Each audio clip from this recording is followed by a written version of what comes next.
আল্লাহ রাব্বুল আলামিন আমাদেরকে একটি মাস প্রশিক্ষণ দিয়েছেন, ট্রেনিং দিয়েছেন, অনুশীলন করেছেন কিভাবে গুনাহকে ছাড়তে হয় এবং কিভাবে পুণ্যের কাজ করতে হয়, কিভাবে ভালো কাজ করতে হয়, কিভাবে নেকির কাজ করতে হয়, কিভাবে একটি আদর্শ মানুষে নিজেকে পরিণত করা যায়।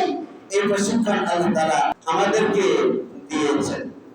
এখন আমাদের সিদ্ধান্তের সময় এসেছে বাকি 11টি মাস যাতে করে আমরা আমাদেরকে এই গুনাহ থেকে বাঁচাতে পারি, পবিত্র রাখতে পারি, পরিচ্ছন্ন রাখতে পারি, নিষ্কলুষ রাখতে পারি। আমরা যদি প্রতিনিয়ত একটি অপরাধের ব্যাপারে ডিসিশন নিই যে আমি এটা আর করব না, এই অপরাধটা আমি আর করব না, দেখবেন একটা একটা করে ছাড়তে ছাড়তে আর আপনার জীবনে কোনো অপরাধ নেই।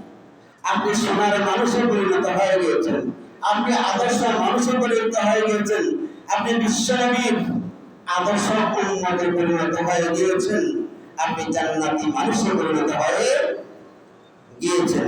রাসূল করিম সাল্লাল্লাহু আলাইহি ওয়াসাল্লামের কাছে একজন লোক আসলো, এসে বলল, আল্লাহর নবী, আমি আমার জীবনে এমন কোন হেন কাজ নাই যে কাজ আমি করিনি। যত রকমের পাপ আছে, যত রকমের অপরাধ আছে, যত রকমের গুনাহ আছে, আমি সব কিছু সম্পাদন করেছি। আমার এখন বয়স হয়ে গিয়েছে, আমার বিবেক আমাকে দংশন করছে, আমার বিবেক আমাকে বঞ্চনা করছে, এজন্য আমি ভালো হয়ে যেতে চাই। আল্লাহ রাসূল, আমি কিভাবে ভালো হব? আমাকে সেই পথ, সেই রাস্তা দেখিয়ে দিন। আপনি যদি বলেন একসাথে তুমি সবগুলো গুনাহ ছেড়ে দাও, আমার পক্ষে সেটা অসম্ভব হবে, সেটা আমার জন্য কষ্টসাধ্য হবে। এই জন্য আপনি যদি আমাকে পারমিশন দেন, অনুমতি দেন, পথ দেখিয়ে দেন, তাহলে আমি একটি একটি করে গুনাহ ছাড়তে পারবো। বিশ্বনবী সাল্লাল্লাহু আলাইহি ওয়াসাল্লাম বললেন, ঠিক আছে, তুমি একটি একটি গুনাহ ছাড়বে। এখন আমি তোমাকে বলবো, তুমি কখনো মিথ্যা কথা বলবে না। ওই লোকটা চিন্তা করলে এটা তো সহজ কথা। আল্লাহ নবী সাল্লাল্লাহু আলাইহি ওয়াসাল্লাম আরো বড় বড় কত গুনাহ, কত অপরাধ রয়েছে, সেগুলোর কথা না বলে আমাকে নির্দেশনা দিয়েছেন আমি যাতে করে মিথ্যা কথা না বলি। ওই ব্যক্তি রাসূল করিম সাল্লাল্লাহু আলাইহি ওয়াসাল্লামকে বলেন, আল্লাহ নবী সাল্লাল্লাহু আলাইহি ওয়াসাল্লাম, আমি আজকে আপনার সাথে প্রতিশ্রুতি দিচ্ছি, অঙ্গীকার করছি, আমি জীবনে যতদিন বেঁচে থাকি আর কখনোই মিথ্যা কথা বলবো না। এই কথা বলে ওই ব্যক্তি রাসূল করিম সাল্লাল্লাহু আলাইহি ওয়াসাল্লামের দোয়া নিয়ে চলে গেলেন।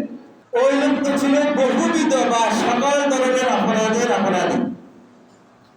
যখন রাত্র গভীর হলো, ওই লোকটা ছিল মদ পানকারী।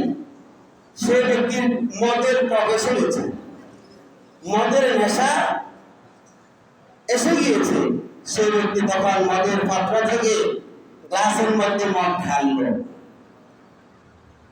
ঢালার পরে মুখের সামনে ওই মদের গ্লাসটাকে নিল, আর তার স্মরণ হলো, আমি না বিশ্বনবী সাল্লাল্লাহু আলাইহি ওয়াসাল্লামের সাথে অঙ্গীকার করে এসেছিলাম আমি আর কখনো মিথ্যা কথা বলবো না।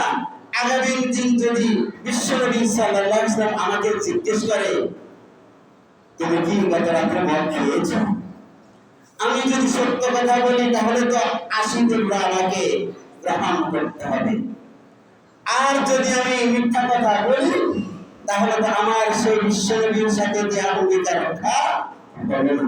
ওই ব্যক্তি মদের পাত্র সহকারে সব ফেলে দিয়েছে, মদ আর খায় নাই। তারপরে একদিন ওই লোক একটা পথ দিয়ে যাচ্ছিলেন, যাওয়ার সময় একটি রূপবতী, ষোড়শী, তন্নি, নয়নাভিরাম, দৃষ্টিনন্দন সুন্দরী নারীকে দেখতে পেলেন। দেখার পরে তার মনের মধ্যে অন্যায়ের বাসনা এসেছে, তার মনের মধ্যে বাসনা এসেছিল এটাকে ফটাইতে হবে। সে এই চিন্তা করে কিছু দূর ওই নারীর দিকে এগিয়ে গেল। এগিয়ে যাওয়ার পরে তার মনের মধ্যে সেই বিশ্বনবীর সাথে দেয়া প্রতিশ্রুতির কথা স্মরণে আসলো। সে চিন্তা করলো, আমার এই অপরাধ যদি কোনো ব্যক্তি দেখে যায়, সেটা যদি বিশ্বনবী সাল্লাল্লাহু আলাইহি ওয়াসাল্লামের দরবারে পৌঁছে যায়, তাহলে তো আমাকে 100 টাকা দিবে। আর বিশ্বনবী সাল্লাল্লাহু আলাইহি ওয়াসাল্লাম আমাকে যদি এই অন্যায়ের ব্যাপারে জিজ্ঞেস করে, আমি তো মিথ্যা কথা বলতে পারবো না, তাহলে আমি যে অপরাধী, আত্মস্বীকৃত অপরাধী হিসাবে আমি ধরা খেয়ে যাব। তখন সে ব্যক্তি আবার সেখান থেকে তওবা করে ফিরে আসবে। আর কিছুদিন সময় গেল, ওই ব্যক্তি একদিন নামাজ পড়ার জন্য মসজিদে প্রবেশ করল। মসজিদে প্রবেশ করার পরে দেখতে পেল একজন মুসাফির একটা ফোটলার মধ্যে শুয়ে আছে। সেই ফোটলার মধ্যে ছিল স্বর্ণমুদ্রা। এখন ওই লোকের মধ্যে একটা আকাঙ্ক্ষা তৈরি হয়েছে, এই যে এখানে যে পরিমাণ স্বর্ণমুদ্রা, এই স্বর্ণমুদ্রার যদি আমি মালিক হতে পারি, তাহলে আমার পুরো জীবনের একটা ব্যবস্থা হয়ে যাবে, আমার পুরো জীবন আর কষ্ট করতে হবে না। ওই ব্যক্তি নামাজ পড়ছে, আর এদিকে মুসাফির ঘুমের ঘোরে সেই ফুটলা থেকে তার মাথাটা সরে গিয়েছে। এখন ওই ফুটলাটা নেয়া তার জন্য ইজি হয়ে গিয়েছে, সহজ হয়ে গিয়েছে। ওই ব্যক্তি চিন্তা করলো, আমি তাহলে ফুটলাটা নিয়ে যাই। টাকার দরকার না আছে, লোকে বলে না টাকা দিলে ফেরেশতাও হাত বাড়া। এই বেটা টাকার ফুটলা নেওয়ার জন্য কাছে গেল, ঠিক টাকার ফুটলা ধরে নিয়ে যাবে।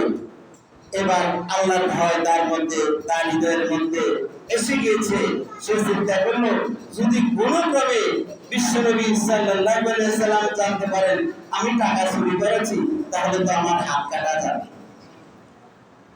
বিশ্বনবী সাল্লাল্লাহু আলাইহি ওয়াসাল্লাম আমাকে যদি জিজ্ঞেস করে, আমি মিথ্যা কথা বলার কোনো সুযোগ নাই, কারণ আমি তো আল্লাহ নবী সাল্লাল্লাহু আলাইহি ওয়াসাল্লামের হাতে হাত রেখে ওয়াদা করে এসেছি, যতদিন আমার দেহের মধ্যে প্রাণ থাকবে কখনোই আর মিথ্যা কথা বলবো না। ওই ব্যক্তি সেই টাকার ফুটলা আর চুরি করতে পারে নাই।